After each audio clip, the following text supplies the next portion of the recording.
Nangangailangan ka ba ng proteksyon sa sumpa? Barang, kulam, usog, at kung ano pang maaaring magdulot sa iyo ng masama? Nangangailangan ka ba ng karagdagang lakas sa pangangatawan, dagdag resistensya at kalasmalas? Ilalayo ka sa kapamakan at kamalasan. Narito ang itak ni Atardar o spada ni Atardar. Gawa sa tipak ng pangil ng kidlat. Merong mga sangkap na hinalo habang hinuhulma ang disenyo. Isa sa mga sangkap ay Diamante Negra. Gawa ito ng Antengeros sa Negros. Kung tawagin ng kanilang samahan, Antengeros del Negros. Sila ang nagbasbas, sila ang bumuhay, sila ang nagkonsagra. Kung kailangan mo ang gamit na ito kabayan, isearch lang ang shop ng Lika Merchandise sa TikTok at hanapin ang itak ni Atardar sa shop. Ang kwentong ito ay hango sa totoong buhay. Mula ito sa isa nating kabayan na itago na lang natin sa pangalang Pael. Taong 1979, probinsya ng Mindoro. Pael, kung gusto mong mabuhay, aba kailangan mong lumaban. Kung sa pakikipagbasag ulo sa mga kapitbahay, hari-harian ka. Pero pagdating sa maing kantong yan ang lamya mo, ay nako, para saan pa yung natutunan mo mula sa akin kung di mo gagamitin? Pang ilang beses na yan. Ni minsan ba, hindi pumasok sa utak mo na gumante? Wika ni Lolo Guido sa apo na si Pael. Muli na namang nabiktima ng engkanto ang binata. Nagpaalam itong sasama sa mga barkada para manghuli ng ligaw na hayop bilang katuwaan. Pero 3 araw nakabalik. Ang mga kasama ay walang alam sa nangyari. Pagtingin ay wala na sa likuran si Pael. Naabutan ito ni Lolo Guido sa bakuran. Walang malay. Puro galos. Maraming pasa sa katawan. Pagkatapos ng ilang pag-oorasyon, bumalik ang apo.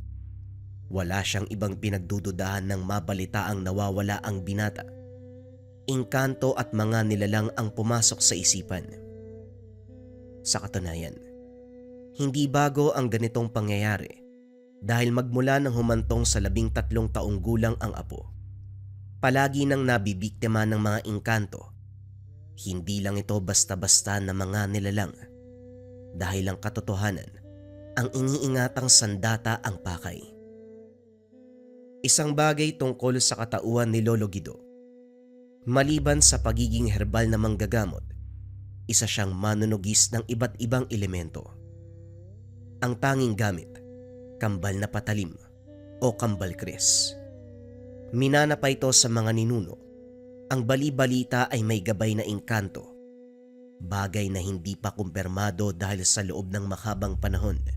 Walang pagpaparamdam ang gabay sa kanya. Kung ipapakita mong mahina ka, babalik-balikan ka nila kagaya ng ginawa sa'yo ngayon. Ilang beses ka na bang biniktima ng mga engkantong yan? Sabihin mo nga sa akin kung saan ka dinala at kung anong ginawa sa'yo. Puro ka kasi pananahimik sa tuwing babalik dito.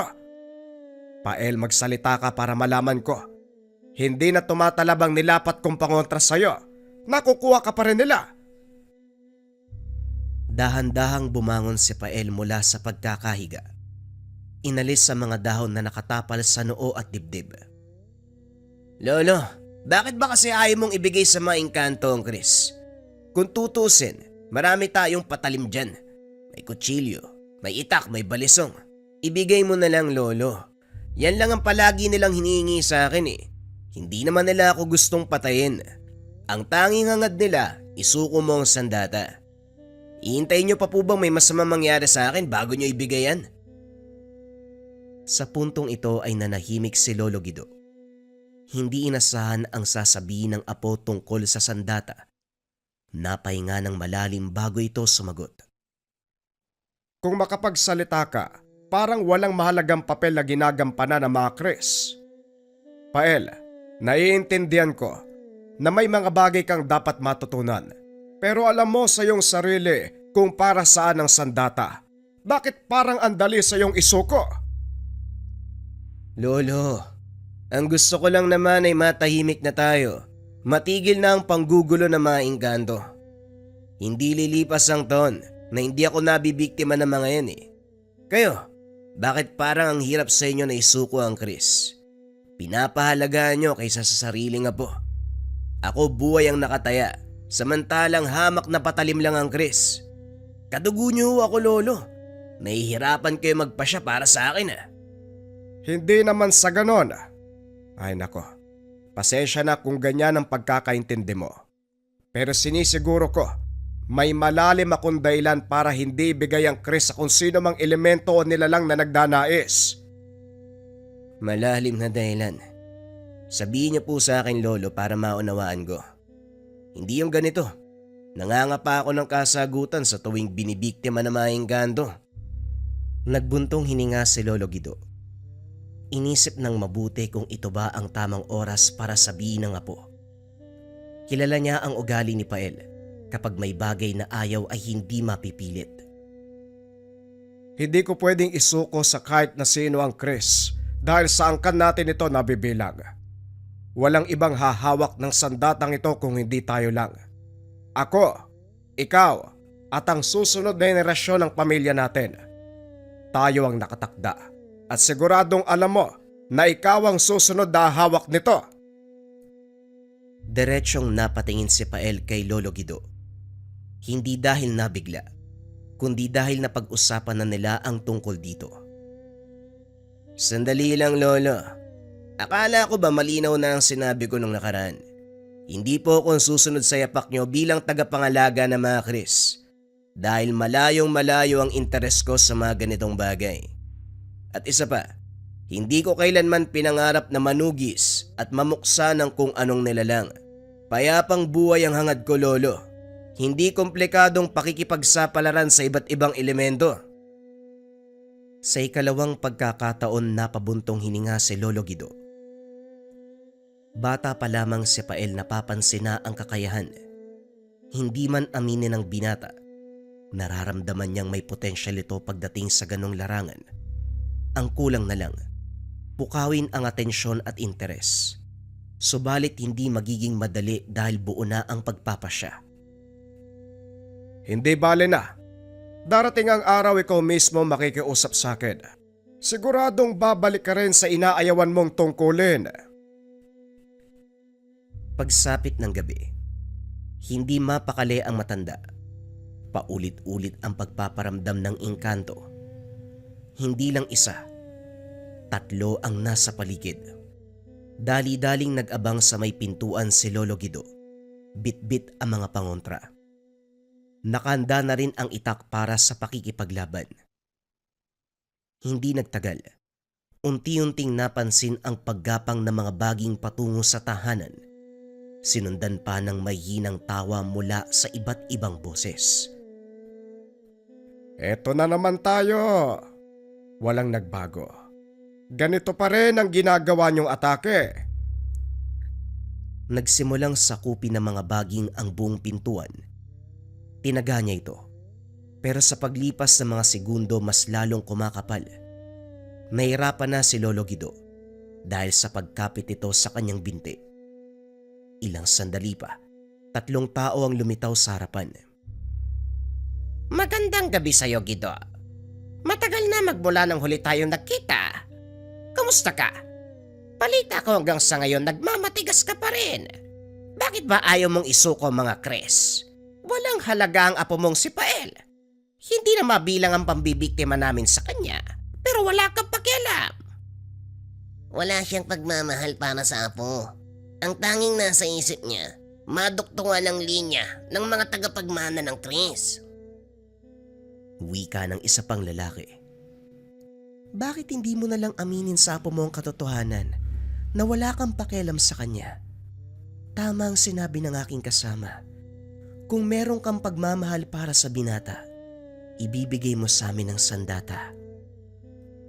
Wika ng isang babae. Sa kabila ng pagkakaroon ng anyong tao, tambad kay Lolo Guido ang tunay na itsura ng mga nilalang. Mga elementong nagdanais na makuha ang sandatang Chris. Hindi niyo ako madadaan sa ganyang pamamaraan. Alam ko ang intensyon niyo. Gagamitin pa ang apo ko. Lalasunin ng utak para isuko sa inyo ang Chris. Pasensya na hindi yan mangyayari. Marahil nasubok niyo ang lakas ng aking apo, pero huwag kayo magpapakampante. Hindi madaling mapasuko ang aming angkan. Biktimahin man uli, hindi pa rin kayo magtatagumpay. Kung ako sa inyo, bumalik na kayo kung saan kayo nagmula dahil nagsasayang lang kayo ng oras dito. Ulubong! Kung ayaw mong masayang ang oras namin, ibigay mo ang Chris! Ikaw ang mangmang! Pingi! Kakasabi ko lang na wala kayong mapapala. Paulit-ulit. Kung gusto nyo talaga mapasa kamay ang sandata, patayin nyo muna ako.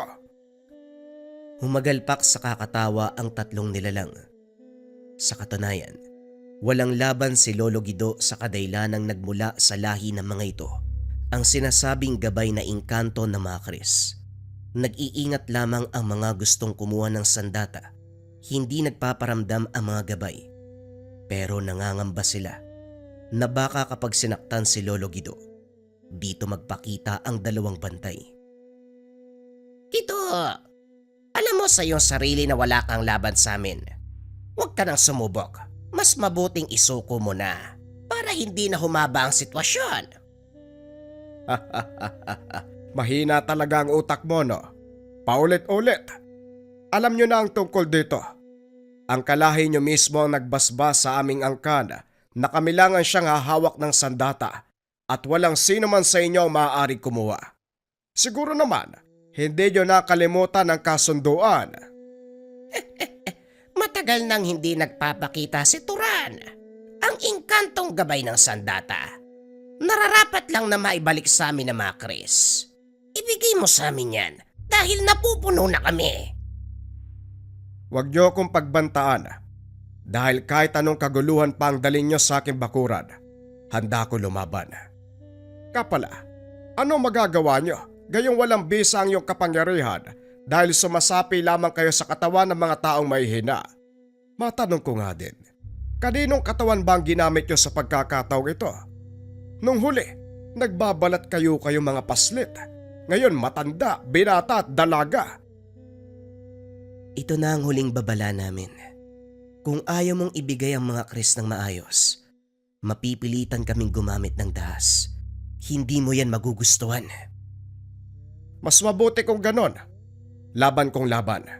Hindi ko naman kayo aatrasan eh. Nagkatinginan ang tatlong engkanto. Maya-maya ay isa-isang tumalikod. Dali-dali namang naganda si Lolo Guido dahil alam niya ang susunod na mangyayari. Hindi nagtagal, isa-isang nagparamdam ang mga aswang. Ganito ang atake ng mga engkanto. Kung hindi madadaan sa usapan, magtatawag ng mga aswang. Kontrolado ang isip ng mga ito para magawa ang gustong mangyari. Sa kabilang banda, nahinto si Pael nang maamoy ang samyo ng mga nilalang. Pagtingin sa tahanan, nakapalibot ang mga ito. Nakita niya si Lolo Guido. Alisto habang inaantay ang pag-atake ng mga nilalang. Hoy! Lubayan niyo ang lolo ko. Dito kayo sa akin. Oras na sana ng pagpapahinga. Malalim na ang gabi. Pero kayo naghahasik pa din. Ako ang harapin niyo. Hinugot mula sa tagiliran ang itak at saka sinugod ang aswang na nasa unahan. Sa bilis ng kilos hindi ito nakailag. Napuruhan at saka humandusay matapos muling mataga. Ang sunod na bumagsak ay ang isa pa. Tumagos ang patalim sa katawan. Mahina. Susugod-sugod, hindi naman kalakasan. Itak pa lang tong ginagamit ko ha, pero bagsak agad. Ikaw naman yung nasa bubong. Bibigyan kita ng pagkakataong umalis. Sige na. Umangilang nilalang. Dali-daling umalis sa lugar. Nasundan na lamang ito ng tingin ni Pael. Pero naibaling din ang pansin kay Lolo Guido. Lokong bata to, nandito na, pinatakas pa. Ay nako, saan ka na naman ba nang galing? Si Lolo, hindi mo ba ako pupurihin sa ginawa ko? Nga pala, sugo na naman ba yan ng mga engkanto? Hindi talaga sila titigil hanggat hindi nakukuha ang mga Chris. Lolo, isuko mo na yan. Tinatago mo pa rin yan wala namang silbi. Ibigay mo na sa maingkanto bago nila tayo mapatay. Bumabalik na naman tayo mula sa umpisa. O sige, pag-usapan natin uli pagkatapos mong ligpitin ang mga bangkay. Bilisan mo ang pagkilos ha. Hindi natin alam kung ano ang tumatakbo sa isipan ng mga engkanto. Baka magdagdag pa yan ng mga sugo. Nagbuntong hininga si Pael. Walang reklamo na nilinis ang mga kalat at saka nag-usap silang maglolo. Pael, yakapin mo na ang nakatadhana sa'yo. Ikaw ang susunod na hawak na mga Chris. Hindi mo ito matatakasan. Tignan mo, alistong-alisto ka pagdating sa paglaban sa mga aswang. Kaya ano pa bang inaayawan mo sa tungkulin? Lolo, ginawa ko lang yon kasi nasa panganib kayo. Kung sa ibang tahanan sumala kayo mga aswang na yan, wala akong paki dyan. Pero kung sa'yo aba, hindi ako papayag. Apo, ilang beses mo mang itanggi. Hindi magbabago ang katotohanan na malapit nang mapukaw ang iyong interes. Nakakatuwang malaman, hindi magtatagal, ikaw na mismo mamumuksa. Ililigtas mo ang baryo. Napailing si Pael. Para sa kanya, lumalaban lamang siya sa mga pagkakataon kapag lolo mismo ang sinasalakay. Maliban dito, wala siyang pakialam sa ibang tao. Bahala ho kayo kung anong iisipin nyo. Basta sa akin ayoko talaga. Pasensya na ho, Lolo Guido. Lumabas ang binata. Nagtungo sa bakuran kung saan nakalagay ang isang papag na nagsisilbing tambakan ng mga halamang gamot. Sinindihan ng solo sa tabi at saka nagsimulang humimay ng mga dahon. Ginagawa ito bilang pampakalma sa tuwing magkakasagutan sila ni Lolo Guido. Ilang beses nang ipinaliwanag dito na ayaw niyang sumunod sa yapak bilang tagapangalaga ng mga Chris. Mas matimbang sa kanya ang pagkakaroon ng tahimik na buhay. Malayo sa anumang banta ng mga elemento, ayaw niyang maranasan ang buhay na tinatamasa ni Lolo Guido bilang tagapagbantay. Sa kalagitnaan ng paghihimay ng mga dahon, napansin ni Pael ang paggalaw ng mga baging sa kalapit na puno. Kumikilos ito patungo sa kanya, pero pasimple lang na tinataga ng itak. Yan na naman kayo. Bibiktimay na naman ako. Ilang beses nyo na akong dinala sa mundo nyo, hindi ba kayo nagsasawa? Ako kasi napapagod na ako sa kalokohan nyo . Kung maaari sana, hayaan nyo na lang yung Chris dito sa amin. Wala namang silbi kung mapupunta yan sa inyo . Hindi nyo rin magagamit, hindi nyo mahahawakan. Tanging tao lang ang makakadampi sa sandata. Alam nyo naman yan, di ba? Kinausap ang mga baging na tila may sariling buhay. Walang tigil sa paggalaw. Hindi nagtagal lumitaw ang isang matandang lalaki. Tama ka, iho. Hindi nga namin mahawakan ng mga Chris. Pero nararapat itong bumalik sa aming angkan. Kami ang lihitimong nagmamay-ari. Bago mapas sa kamay ng tao kaya isoli nyo na. Madali lang naman kaming kausap . Yung lolo mo, masyadong nagmamatigas. Wala sa kasaysayan ng mga Chris na kayong mga engkanto ang unang nagmamay-ari. Ang sabi ng mga ninuno namin, may gabay na engkanto. Walang sinabing ang kanyong nagmamay-ari. Ang sabihin mo, mapang-angkin kayo. Lalo na nung nalaman nyo yung lakas ng bisa ng mga sandata. Hoy tanda, ito ang tandaan mo . Sa oras na magpumilit kayo na kunin ng mga Chris at saktan si Lolo Guido, baka sakaling makita nyo rin kung paano ako magalit. Hindi ko lang kayo pinapatulan . Yung ginagawa ko sa mga aswang na pinapadala nyo, ganun din ang gagawin ko sa inyo. Hindi maintindihan ni Pael kung saan kumukuha ng lakas ng loob upang magsalita ng ganito. Ang tanging alam, ayaw madawit sa anumang kaganapan ng mga Chris. Subalit ngayon, nanindigan ng binata para protektahan ito. Kung ganon, hindi dito natatapos ang hidwaan natin, iho. Magpapatuloy ang kaguluhan sa pagitan ng aming lahi at sa inyong dalawa ni Guido. Tugon ng engkanto. Naglaho ito kasabay ng dahan-dahang paggapang ng mga baging pabalik sa puno. Kung makapagbanta, akala mo naman nakakatakot. Yung mga siga nga sa amin ginugulpi ko eh. Kayo pa kaya nang di makakilos kapag di nakasapi sa katawan ng tao? Ay sus, wag ako. Sa kabilang banda, walang paglagyan ng tuwa ni Lolo Guido nang marinig ang pag-uusap ng apo at ng engkanto. Alam niyang kaunti na lamang, tuluyan ng mapupukaw ang interes ni Pael sa tungkulin. Sadyang naguguluhan pa lamang kung alin ang mas matimbang. Kinabukasan nagulantang si Lolo Guido nang makitang wala sa kinalalagyan ang mga kres.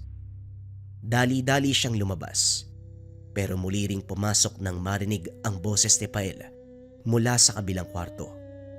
Nakita niya itong hawak-hawak ang sandata. Diyos ko, atakin ako sa puso sa ginagawa mo eh. Bakit hindi ka nagsabi? Akala ko tuloy kung sinong kumuha ng mga kres. Tinititigang mabuti ni Pael ang mga sandata. Sinuri at hinawakan ng talim. Ganon na lamang ang paghugot ng hininga, sabay bagsak ng mga ito. Akala ko pa naman kung anong meron sa patalim na to, para habulin ng mga engkanto. Wala namang pinagkaiba sa itak eh, sa kutsilyo na meron tayo sa bahay. Marahil hindi mo pa nararamdaman ang bisa ng mga kres.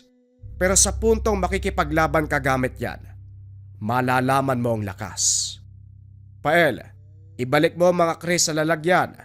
Hindi yan pwede makita ng kung sino at baka pagkainteresan. May mga engkanto na gustong umangkin. Huwag na natin dagdagan. Hindi naituloy ni Lolo Guido ang sasabihin. Bagyang gumalaw ang sandata. Kasabay nito ang pagkarinig ng mahinang boses. Tinatawag nito ang pangalan ni Pael. Nagkatinginan ang maglolo. Pael, ibalik mo sa pagkakatago mga kres. Siguraduhin mong maayos ang pagkakabalot. Lalabas muna ako. Hahanapin ko ang pinagmulan ng ingay. Baka nariyan na naman ang mga engkanto. Sumunod si Pael pero sa sandaling ibalik sa sisidlan ang mga sandata. Isang itim na anino. Hubog ng tao ang lumitaw mula sa bintana. Walang muka, walang itsura, tanging itim na figura. Nakilala ang boses nang magsimulang magsalita. Ito ang tumawag sa kanya kanina lang.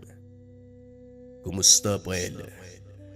Hindi pa tapos ang oras ni Guido bilang tagapangalaga ng mga kres. Pero ikaw ang susunod. Sa'yo ko makikiusap. Tawagin mo ko sa pangalan ng iyong nais. Hindi magbabago ang aking gampanin bilang elementong gabay ng mga kres. Patawad kung ngayon lang ako nagparamdam. Matapos ang huli kong paggabay sa mga sandata, ilang taon na ang nakalipas. Dito napagtanto ni Pael. Totoo ang sinasabing may gabay na engkanto ang mga kres. Sa unang pagkakataon, hindi siya nakaramdam ng anumang takot habang karap at kausap ang elemento. Hindi kagaya ng mga sandaling may nakakaengkwentro sa kagubatan. Magaan ang pakiramdam niya ngayon. Sandali. Talaga bang ikaw ang gabay na engkanto ng mga kres? Pakitaan mo ako ng pruweba. Maraming nilalang na sumubok na makuha mga sandata. Hindi ako makakapayag na badagdagan pa ang mga ito. Isa lang ang ibig sabihin niyan. Mas lalong nalalagay sa peligro ang buhay ni Lolo Guido bilang kasalukuyang tagapangalaga. Mula sa lagayan, kusang lumabas ang dalawang kres. Lumapit ito doon sa anino. Anong pruweba pa ang kailangan mo, tao? Hindi ko mapakita ang tunay kong anyo dahil kinulong ako ng aking mga kalahi. Sandali, yung sinasabi mo bang kalahing nagkulong sa'yo? Yung mga engkantong pabalik-balik dito sa amin. 3 sila eh. Iba't ibang katawan ng tawang sinasapian para lang makapunta dito sa amin. Sila ba yun? Kung nakakulong ka, bakit ka nandito ngayon? Napakadaldal mo. Sa haba ng panahon, ikaw ang pinakamaraming tanong sa lahat ng magiging tagapagbantay. Huwag mong isipin kung paano ako nandito ngayon. Kailangan mong magganda dahil paparating na sila. Tinawag ni Pael si Lolo Guido. Laking gulat ng matanda sa nakita. Ang buong akala niya ay parte lamang ng kwento ang sinasabing engkantong gabay. Subalit ngayon ay nasa harapan, nakakausap, nakakasalamuha. Pinaghandaan nilang tatlo ang nalalapit na pagsugod ng mga engkantong kalaban. Nakailera ang mga pangontra, mga patalim. Si Pael ay kinondisyon ng sarili, hawak-hawak ang mga kris. Gabayan mo ang aking apo. Hindi pa buo ang kanyang pagpapasya tungkol sa kanyang tungkulin. Ngayong nandito ako, makakaasa ka, Guido. Sa pagnanais nilang makuha ang Kris, nakaligtaan nilang bantayan ang pagkakakulong sa akin. Siguradong magugulat sila sa kaganapan. Sa kabilang banda, hindi mapakali si Pael. Aminadong nagbigay ng salita sa gabay ng mga kris at kay Lolo Guido. Ilang beses mang nakipaglaban sa mga aswang. Pero ngayon, iba ang kalaban. Ano ba naman to? Uy, bakit ganito yung sarili ko? Nagbigay na ako ng salita, tutulong ako eh. Bakit parang ayaw ko? Ayoko ng gulo. Hindi ko gusto yung tungkulin na to eh. Upang makuha ang kapayapaan, kailangan dumanak ng dugo. Labanan mo mga kalahi na naghahangad na makuha ang Kris. Talunin mo sila. Sa pamamagitan nito, may isa sa katuparan ng inaasam mong payapang buhay. Naiintindihan kita po. Nasaksiyan mo ang hirap na pinagdaanan ko. Kaya ayaw mong sumunod sa yapak bilang tagapangalaga. Kaso lang iho, ito ang nakalaang tadhana para sa'yo. Kaya sana bigyan mo ng pagkakataon. Walang mawawala kung susubukan mo. Nandito kaming dalawa ng elementong gabay. Kaagapay mo sa anumang mangyayari.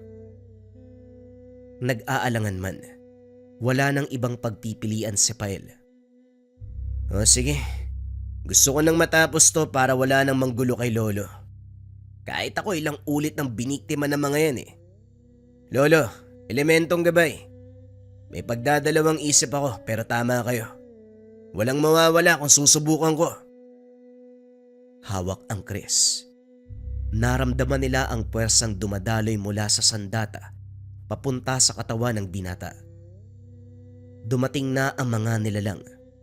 Nagsimula ang laban sa pagitan ni Pael at sa mga aswang. Sa pinakahuling hanay, nakatitig ang engkanto na nasa katawan ng isang matandang lalaki. Nakalabas pala ang gabay ng mga kris. Nagawang basagi ng pananggalang. Pero tignan natin, kung magabayan mo ng tama ang batang may hawak ng sandata, lumalakas lamang ito kapag buo ang puso ng may tangan. Huwag ka masyadong magpakampante. Alam mo sa iyong sarili, sa oras na matalo ka sa pakikipaglaban sa isang mortal, hindi ka na makakabalik sa pinanggalingan mo. Tignan natin kung ano mangyayari mamaya. Sa paggudyat ng matandang kalaban, kumilos kagad ang mga aswang. Sabay na sinugod sina Lolo Guido at Pael. Kanya-kanya naman sa diskarte ang maglolo para labanan ang mga ito.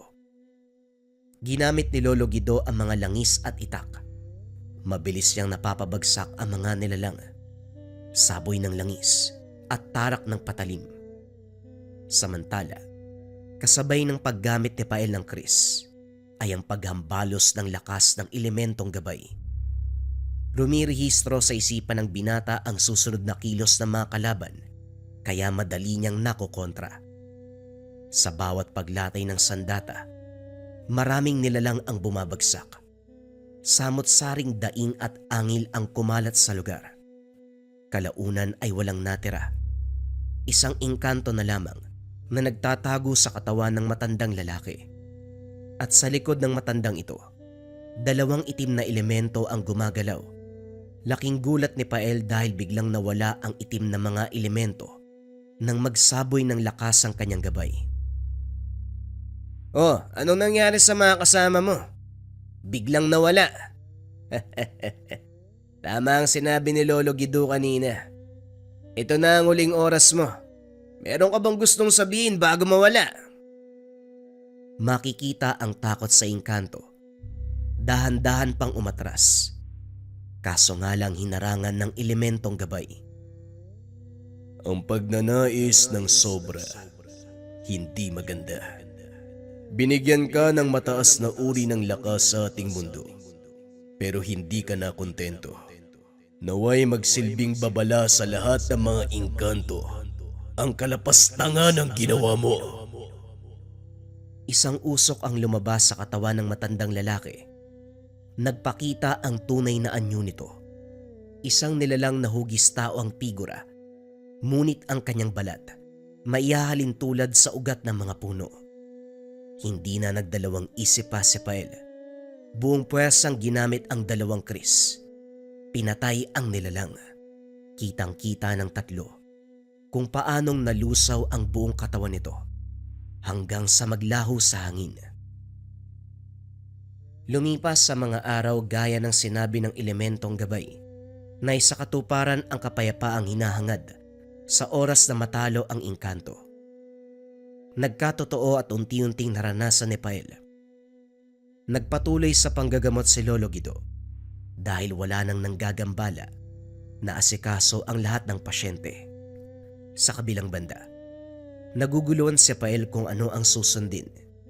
Yapak ba ng angkan o sariling kagustuhan? Kung siya lamang ang magpapasya, gusto niyang malayo sa buhay ng isang tagapangalaga na isa nang makipagsapalaran sa ibang bayan, maranasan ang buhay ng isang normal na mamamayan. Mahabang panahon pa bago nagdesisyon. Sa huli ay niyakap ang nakatadhana para sa kanya. Sa gabay ni Lolo Guido at ng elemento, unti-unting napukaw ang kanyang interes. Naintindihan ng responsibilidad ng angkan at kung ano ang maitutulong nito sa lahat ng mga tao. Dahil sa oras na mapunta ang mga kris sa maling kamay, malaking kaguluhan ang magaganap sa mundo ng mga tao. Ang nagtulak kay Pael para gampanan ng tungkulin, isakripisyo ang sarili, gamitin ang kambal kris sa pagtulong sa kapwa. Bagong istorya pa rin yung kasunod mga kabayan. Ito ay tungkol sa isang tao na mahilig sa apoy. Huwag na nating patagalin pa. Simulan na ang kwento. Ang kwentong ito ay hango sa totoong buhay. Mula ito sa isa nating kabayan na itago na lang natin sa pangalang Ino. Taong 1991, sitio ng Iloilo. Kumpara sa mamutya na tinatangan ng karamihang antingero, ginagawang palawit sa kwintas ang mga ito. Subalit ang pagmamay-ari ni Mang Dolfo, nakabaon sa sariling gawang maso. Nagtatanda ang mga tao sa kanilang lugar, lalo na kapag ang nasabing matanda ang pag-uusapan. Hindi to tinatabla ng anumang apoy, bagaman o nagliliyab pa yan. Bali-balita, ipinaglihe sa apoy ng pinagbubuntis, pero hindi nila alam ang totoong kwento. Bata pa lamang si Mang Dolfo, napansin ng ina ang pagkahilig sa apoy. Sa tuwing magluluto o magsusunog sa labas, palagi itong nakaabang, sa takot na baka may masamang mangyari. Inilalayo pa siya, pero sa lakas ng iyak ay binabalik din. Binabantayan na lamang ng maigi. Sa paglipas ng panahon lalong lumala ang pagkahilig na ito. Sa gabi ilang gasera ang sinisindihan dahil gustong-gustong makakita ng apoy sa paligid. Nababahala ang ina. Hindi normal sa isang bata ang ganito. Kaya naman sinubukan patignan sa kakilalang manggagamot. Sa halip na suriin ang kalusugan, binigyan ng mutya. Ang sabi ay isa itong kakayahan, bagay na hindi dapat baliwalain dahil malaki ang tulong sa lipunan. Ang manggagamot din ng palihim na sumasanay kay Mang Dolpo noong araw para maging mahusay na antingero at manunugis ng aswang sa hinaharap. Hindi nagtagal, natutunan ang dapat matutunan na bilang sa hanay ng magaling na mamumuksa. Boy, talaga bang hindi tinatablan ng apoy ang si Mang Dolpo? Parang imposible naman. Tao siya no, hindi bakal. Kahit nga bakal, narurupok din minsan. Sino ba nagpapakalat ng ganyang usapin? Bigwasan ko kaya? Wika ng binatang nagngangalang Ino. Alam mo, hindi lilitaw ang isang usapin kung walang patunay. Kilala mo ang mga tao dito sa atin. Hindi sila basta-basta nagsasabi ng walang batayan. At saka dati pa yan. Panoon pa ng mga lolo natin. Sa tingin ko nga, immortal si Mang Dolpo eh. Kasabayan niya yung ninuno ko pero patay na yun. Siya buhay po. Buhay na buhay. Di gaanong katanda. Ano kayang sikreto niya? Tugon ni Boy. Kasalukuyang nakalambitin sa puno ng mangga ang dalawa habang nakatingin kay Mang Dolpo na nag-aararo. Mag-isa na lamang sa buhay ang matanda upang matugunan ang sariling pangangailangan ay kumakayod. Boy, paano kung subukan nating sunugin si Mang Dolpo? Para malaman natin kung tinatablan ba o hindi. Sa sinabi ni Ino, kamuntikang bumitaw sa kinakapitang sanga si Boy. Nagulat sa sinabi ng kasama. Baliw ka ba? Ikaw kaya yung sunugin ko? Parang ewan to, bala ka nga dyan. Kung ano yung sinasabi mo eh. Umuwi ka na lang kung kailan mo gusto. Dali-daling bumaba si Ino sa takot na maiwang mag-isa. Sandali pa nitong tinitigan si Mang Dolpo nang matapat sa kinalalagyan ng matanda. Dumako ang tingin sa maso na nasa gilid. Dali-daling umupo sa katabing bato upang mas lalong makita sa malapitan. Sinasabi ng karamihan na may kapangyarihan ng maso na pagmamay-ari ng matanda. Pinagkainteresan nito ni Ino. Dahan-dahang inabot ng kamay pero hindi nagawang mahawakan dahil kagad kinuha ni Mang Dolpo. Dali-dali siyang tumayo. Lumingon sa kaibigang si Boy na hindi makapaniwala sa ginawa. Hindi ka ba naiinitan sa panahon ngayon, bata? Mas mainam na umuwi ka. Uminom ng maraming tubig. Baka matuyo yung lalamunan mo. Matindi ang init ng panahon. Wika ni Mang Dolfo. Hindi nag-abalang tumingin sa binata. Dinampot nito ang mga kagamitan at saka lumakad. Hila-hila rin ang kalabaw. Lintik, buang ka ba? Paano ko nagalit sa'yo si Mang Dolpo? Alam mo, ikaw dapat sa'yo kinukulong sa bahay. Ilang beses mo nang ginawa yan. Maraming bagay na pwedeng pagkainteresan, yung matandang yun pang naisip mo. Pambihira, mayayari tayo niyan eh. May sinabi si Mang Dolpo, no? Lagot ka talaga. Sabi pa naman nila, kapag may sinabi yun, mangyayari. Malas mo kapag masama. Ano, tatayo ka na lang ba dyan? Bala ka nga matusta. Wika ni Boy. Napakamot sa ulo habang lumalayo. Naiwan si Ino sa kalagitnaan ng taniman at saka lumakad ng matauhan. Pagsapit ng hapon, bumalik sa manggahan ng dalawa. Naroon uli si Mang Dolfo nag-aararo. Tahimik nilang pinapanood. Pero si Ino, hindi mapigilan ang sarili. Pinagmasdang mabuti ang matanda, lalo na ang palaging bitbit na maso. Talaga bang nagbabaga yung maso ni Mang Dolpo? Tapos totoo rin ba na hindi siya natatakot sa aswang? Napaka-misteryoso ng taong yan ah. Maraming sabi-sabi tungkol sa kanya. Pero ang hirap kumpirmahin dahil hindi naman makausap. Sa sandaling matapos sa pagsasalita, natahimik nang biglang lumingon sa kanilang gawi si Mang Dolpo na para bang narinig ang pinag-uusapan. Umiwas ng tingin matapos ang ilang sandali. Ayan, daldal pa. Alam mong may waga yung tao na yan, ang dami mo pang sinasabi. Manahimik ka na lang dyan. Tulungan mo ako manguha ng mangga bago tayo maabutan ni Mang Johnny. Habulin tayo ng itak kapag nakita tayo eh. Bilisan mo na. Napabuntong hininga si Ino. Pagkuway sinunod ang sinabi ng kaibigan, subalit hindi pa rin maiwasang sulyapan ng matanda. Paglipas ng ilang oras, nasundan na lamang ng tingin ang paglayo ni Mang Dolpo. Tapos na itong mag-araro. Hindi napigilan ni Ino ang sarili. Nagmamadaling bumaba ng puno at saka sinundan ito. Pagdating sa tahanan ni Mang Dolpo, kaagad siyang nagtago para hindi mahuli. Sumiksik sa tambakan ng talahib sa tabi. Sinilip ang matanda na abala sa pagtali ng kalabaw. Nanlaki ang mga mata. Nang mapagtantong ang kinalalagyan ay malapit lang sa lubluban nito.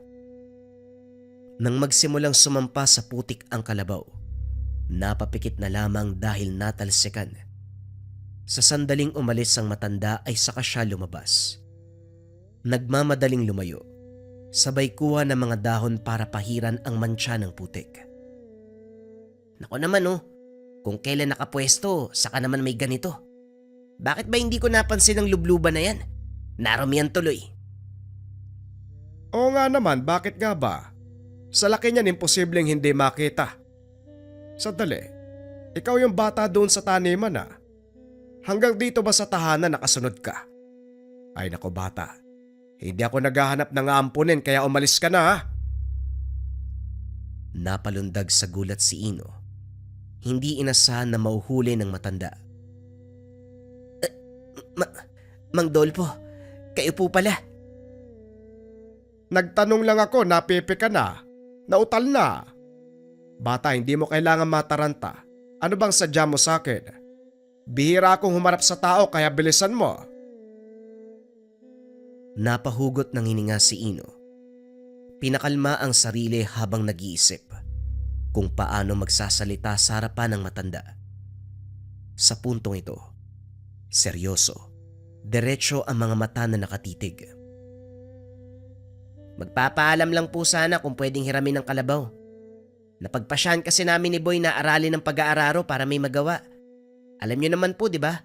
Sa dami ng sakahan dito sa atin, may naghahanap ng araro. Natigil siya sa pagsasalita. Kabadong-kabado dahil sa paraan ng pagtitig ni Mang Dolpo. Ganun ba? Hiramin mo ang kalabaw ko para may magamit sa pag-aararo. Ayos ka lang ba bata? Hindi ka naman nabagok May kalabaw kasi kayo Bakit kailangan mo manghiram sa akin? Napalunok si Ino. Ngayon lang napagtanto ang sinabi. Sa pagkataranta hindi napansin ang lumalabas sa bibig. Pero sige, kung yan ang gusto mo, pwede niyong hiramin ang alaga ko. Pero dapat maibalik bago mag-alas 6 ng gabi. Kailangan walang diferensya sa sandaling maiuwi. Mahirap alagaan ang isang kalabaw. Sa sobrang stricto siguro ng lolo mo, hindi pinapagalaw yung kalabaw niya Wala sa sariling tumango si Ino. Sinabayan na lamang upang hindi mahalata ang totoong pakay. Pero sa sandaling inabot sa kanya ang tali ng kalabaw, natigilan dahil hindi marunong. Itinakbo siya nito na naging dahilan para magtamo ng galos. Ano ba naman kasing pumasok sa utak mo, Ino? Manghihiram ka ng kalabaw, hindi ka naman marunong. Kasalukuyan silang nasa lilim ng mangga. Hindi magawang umuwi. Sa takot na pagalitan lalo si Ino.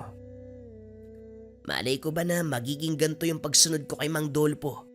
Gusto ko lang naman malaman yung totoo Yung sabi-sabi tungkol sa kanya, anak ng kasugat pa ako, lintik na kalabaw to. Yun lang yung gusto mong malaman.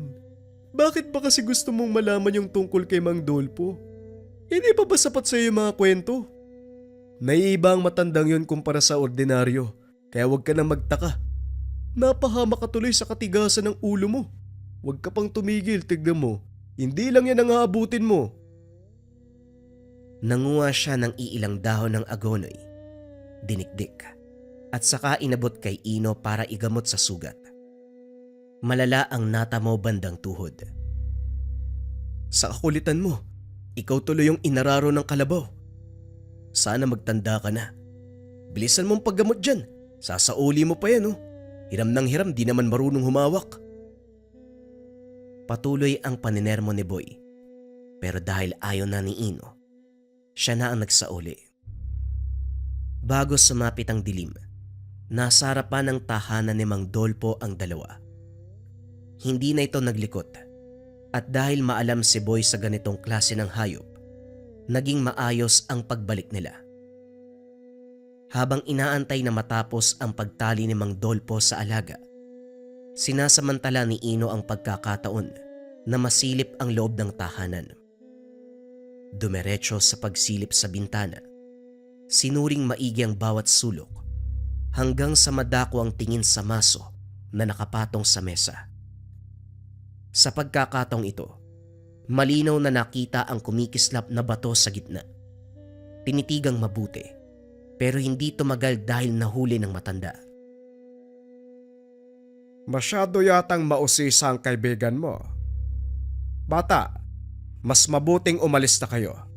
Huwag nang bumalik. Hindi ko nagugustuhan ang kilos. Pasensya na po, Mang Dolpo. Alis na po kami. Uy, inula ka na. Hinila ni Boy ang kaibigan. Pahirapan pang kinaladkad dahil nagpupumilit na makawala sa pagkakahawak. Alam ko na kung saan galing yung taglay na lakas si Mang Dolpo. May nakita ako kumikislap na bato doon sa bakal na maso. Malamang doon yun. Napakamot na lamang ng ulo si Boy sa sinambit ng kaibigan. Nakita mo naman kung paano tayong tinignan ni Mang Dolpo kanina. Tapos may gana ka pang magsabi ng ganyan. Hindi ka pa nadala sa tinamumong sugat. Tono ng pananalita titig ng matanda. Nako Ino, mapapahama ka niyan. Pati ako madadamay sa'yo, magpaawat ka nga. Hindi talaga eh. Paano nga kasi kung doon talaga galing yung taglay na lakas si Mang Dolpo? Gusto ko lang naman malaman kung ano yung bato na yun. Hindi siya tumatanda sa edad niya. Sabi niyo pa hindi tinatabla ng apoy. Tapos kinakalaban pa yung mga nilalang. Gusto ko lang naman ng patunay. Isang salita mo pa. Hindi lang kita kakaltukan, ilulublob talaga kita sa putik. Sabing tumigil ka na eh. Ano bang pakialam mo kung dun sa bato nagmumula yung lakas si Mang Dolpo? Labas ka na sa buhay niya. Sa tulak ng kuryosidad, gustong malaman ang katotohanan tungkol sa pagkatao ni Mang Dolpo. Nang walang pasabi, kumaripas ng takbo pabalik sa tahanan ng matanda. Lintik ka talaga. Bahala ka sa buhay mo.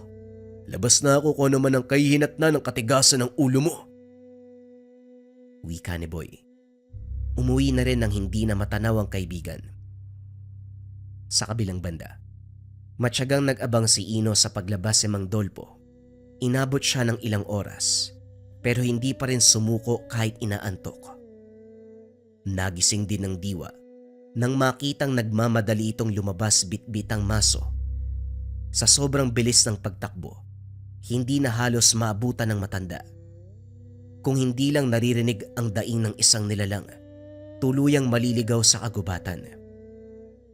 Nang matunto ng kinalalagyan ni Mang Dolpo, kagad nagtago si Ino dahil lumilingon ito habang hawak sa ulo ang isang aswang.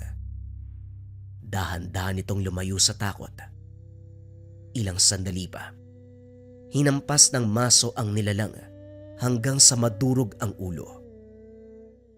Pagkatapos ng ilang sandali ay natigilan, maging si Ino na nasa kalayuan, kinilabutan sa biglaang pag-iba ng ihip ng hangin. Mararamdaman ng matinding kilabot, tinalasan na lamang ang paningin nang marinig ang sunod-sunod na kaluskos. Hoy, wag mo ko taguan. Alam kong nasa paligid ka. Magpakita ka bago maubos ang pasensya ko. Maiksi lang ang baon ko ngayon. Sa tuwing may kakaluskos ay napapatingin si Ino. Hindi na nagustuhan ang nararamdaman. Hindi lang takot ang nadarama. Presensya na ng nilalang. Kalaunan ay napasigaw si Mang Dolpo sabay hawak ng sariling pisngi. Dahan-dahan itong tumayo mula sa pagkakatumba nang banggain ng kung sino. Sa sobrang bilis ay hindi makita.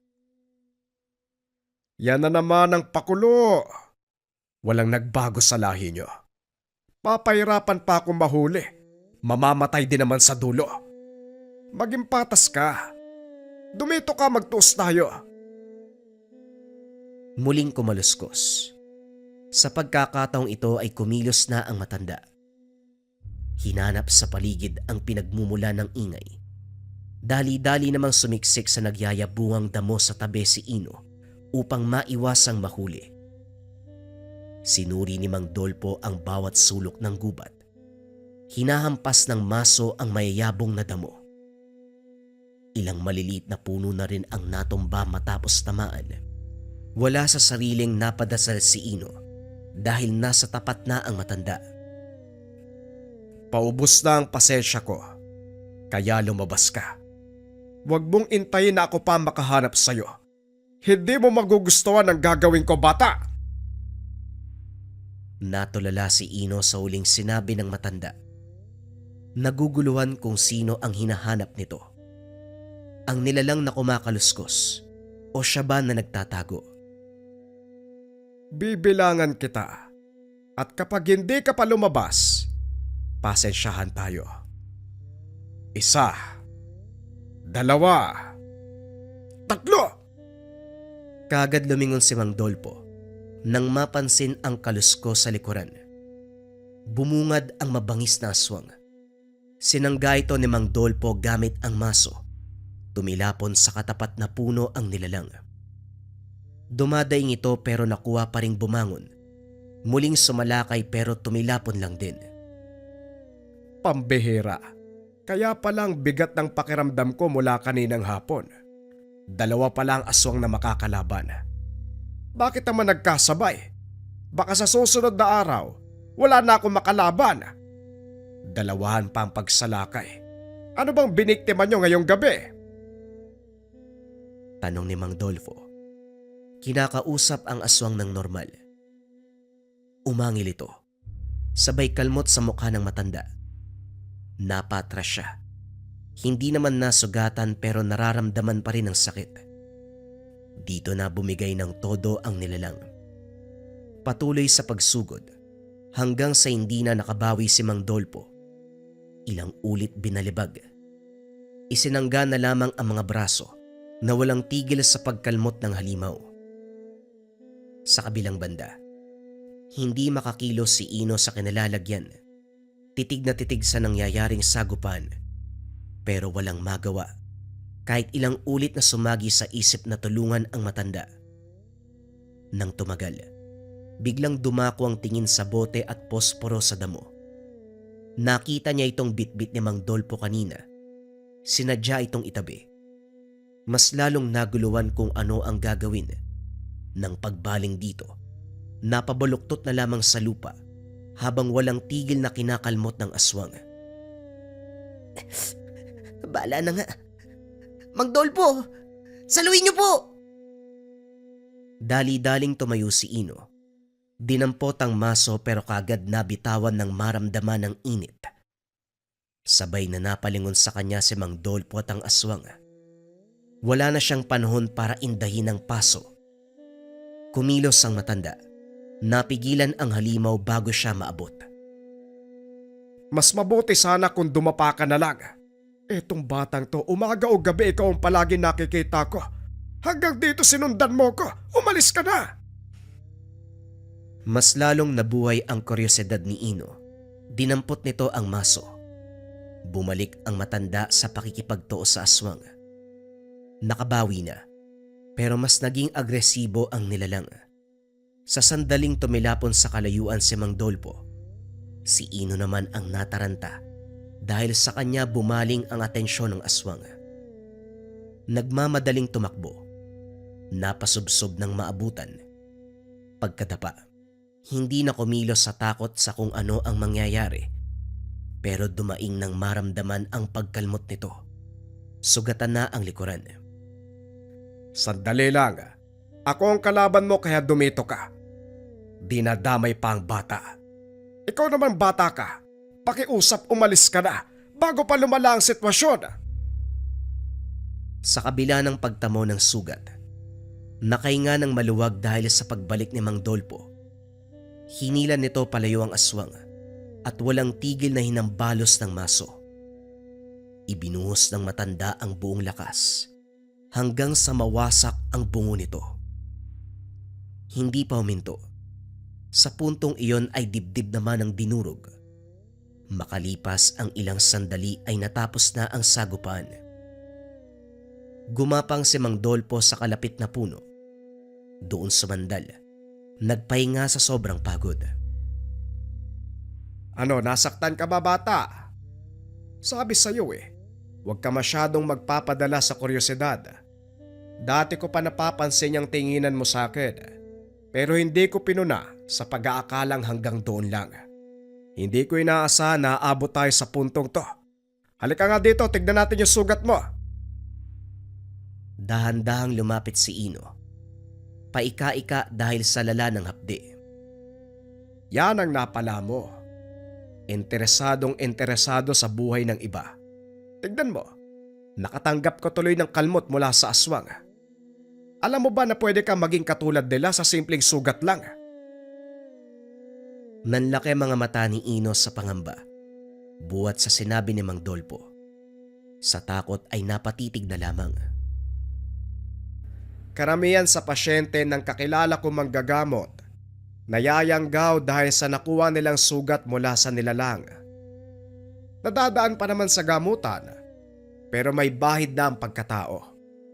Handa ka naman sigurong lumipad at dumapo sa mga bubong, ano? Mang Dolpo naman, hindi po ako nakikipagbiruan. Totoo po ba yan? Humagalpak ng tawa ang matanda. Lalo na nang makitang naluluha ang binata. Kalalaki mong tao, iiyak ka. Pigilan mo nga ang luha. Antayin mo ko. Tatapusin ko lang to. Naupo si Ino sa tabi. Iniinda ang sugatang likuran. Pinapanood niya si Mang Dolpo na nangunguha ng tuyong dahon at sanga. Itinatambak ito sa bangkay ng aswang at saka sinindihan. Inihagis niya rito ang bote na may lamang likido. Hindi napansin na bukas kaya natapon. Napailamos ng muka ang matanda. Anak naman talaga ng... Ang sabi ko ihagis, pinaliguan pa ako. Napapagod na ako magsalita. Papalampasin ko na lang yung ginawa mo. Humingi ng paumanhin si Ino. Makalipas ang ilang sandali ay umuwi na sila. Dumiretso sa tahanan ni Mang Dolpo. Dito ginamot ang sugat ni Ino sa likuran. Doon na rin siya nagpalipas ng gabi. Uy, saan ka ba galing kagabi? Maagang nagpunta sa bayang lolo mo Hinahanap ka pati ako pinagalitan. Wala akong alam Ano bang pumasok sa isip mo para mawala ng buong gabi? Ikaw Ino habang tumatagal para kang ewan. Napagsabi na ako kay Lolo. Inabutan lang ng antok kung saan. Doon na ako nakatulog kaya hindi nakauwi. Talaga lang O baka sa tahanan ka ni Mang Dolpo natulog? Anong ginawa mo dun? Pahama ka talaga Kapag ako nadamay dyan sa kalokohan mo, magkalimutan na tayo. Ang tigas pa naman ng ulo mo. Hindi ka madaan sa pakiusap Hindi na lamang sumagot si Ino. Nagkaroon ng kasunduan sa pagitan ni Mang Dolpo. Huwag ipagsasabi kung ano man ang nangyari. Pagkatapos masaksiyan ang buong kaganapan, natakot siyang baliin ang pangako sa matanda. Magmula ng araw na yun, binago niya ang ugali. Natutong pigilan ang kuryosidad sa pangamba na mapahamak muli. Lahat ng pangaral ni Mang Dolpo, tinandaan. Hindi na nangyalam sa buhay ng matanda kahit kailan. Magkaibigan pa rin sila, pero hinahayaan na siya ni Ino. Dahil alam ng binata sa kanyang sarili, may misyon na ginagampanan ng matanda. Hindi para sa sarili, kundi para tumulong sa kapwa. Nangangailangan ka ba ng proteksyon sa sumpa? Barang, kulam, usog, at kung ano pang maaaring magdulot sa iyo ng masama? Nangangailangan ka ba ng karagdagang lakas sa pangangatawan, dagdag resistensya at kalasmalas? ilalayo ka sa kapamakan at kamalasan. Narito ang itak ni Atardar o spada ni Atardar. Gawa sa tipak ng pangil ng kidlat. Merong mga sangkap na hinalo habang hinuhulma ang disenyo. Isa sa mga sangkap ay Diamante Negra. Gawa ito ng Antengeros sa Negros. Kung tawagin ng kanilang samahan, Antengeros del Negros. Sila ang nagbasbas, sila ang bumuhay, sila ang nagkonsagra. Kung kailangan mo ang gamit na ito, kabayan, isearch lang ang shop ng Lika Merchandise sa TikTok at hanapin ang itak ni Atardar sa shop.